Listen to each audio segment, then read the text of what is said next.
Hello and welcome to Rando Tech Info. So Samsung just had its huge summer 2020 event where it launched all kinds of new products that most of us probably can't afford, but unquestionably the star of that show was the Galaxy Note 20 and the Note 20 Ultra. The Notes are of course Samsung's Ultra Ultimate do-everything phones.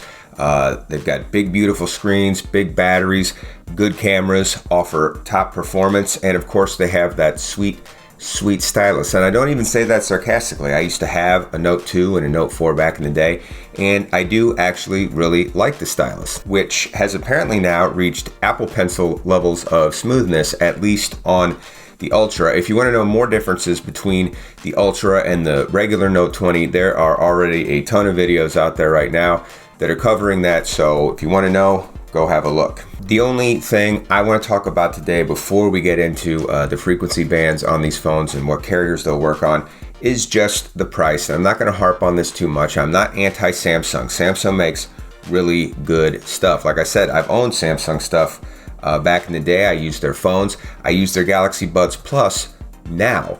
But just so you know, these phones cost $1,000 for the regular Note 20, and then the Ultra costs $1,300. So these are not cheap devices. In fact, they cost hundreds of dollars more than LG's flagships, than OnePlus's flagships, than Google's flagships. And I think you just have to ask yourself, is it worth that premium? If you love Samsung and you want to spend that money on their devices, then that's great. Do it. You'll probably love it.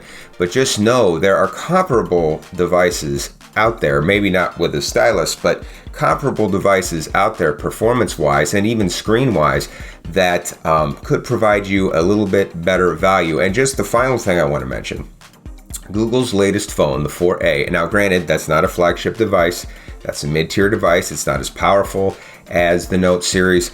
The screen's not quite as good, especially on the Ultra, which offers that 120 Hz refresh rate. I know this is kind of an apples to oranges comparison, but the 4A is reviewing very well and is being considered a really good phone for most people. The Note Ultra costs $950 more than that phone. Let that sink in, $950 more than the Pixel 4A. So, like I said, if this is what you want, go get it. But just know, like if you're one of those people out there, it's just like, I don't want to upgrade my phone because prices are too high. There are alternatives other than Samsung for your next phone. So that being said, let's get into whether or not these phones will work on your carrier. So starting off with 5G, the good news is both of these phones, both the regular and Ultra, cover all bands of 5G here in the US. And this is actually kind of a big deal. Not all phones do this. In the past, some 5G phones have millimeter wave 5G coverage, some don't. The fact that both of these devices just cover all of the 5G bands here in the US is actually really cool. So if you're looking for that 5G experience, you can buy either one of these phones with absolute confidence. As far as 4G is concerned, the news is almost just as good. So if you're on Verizon, all frequency bands are covered, you're set. If you're on T-Mobile, all 4G frequency bands are covered, you're set. If you're on Sprint, 4 out of 6 frequency bands are covered, but you're still completely set because they're merging with T-Mobile's network, and since all of T-Mobile's 4G bands work on it already, it's going to work just fine. You might even get a little bit better coverage once the networks are completely merged because you will get those additional Sprint bands of 4G coverage as well.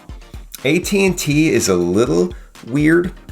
It only covers 5 out of 9 of AT&T's 4G frequency bands. Now, that sounds bad because that just sounds like barely more than half, right? But it uses their major frequency bands. It uses all the major 4G frequency bands from AT&T. So I really don't think you have much to worry about. If you've bought Samsung phones before on AT&T and gotten good coverage, you'll get good coverage on these.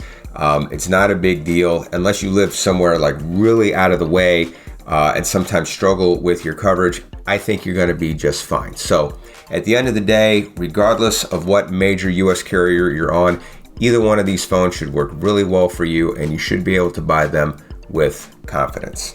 Well, that's all the information I have to share for today. If you wind up purchasing a Note 20 or a Note 20 Ultra, leave your experiences down in the comments so other people can learn from them and make more educated buying decisions. As always, I hope you found this video useful. Thanks for watching, And until next time, this is Rando Tech Info signing out.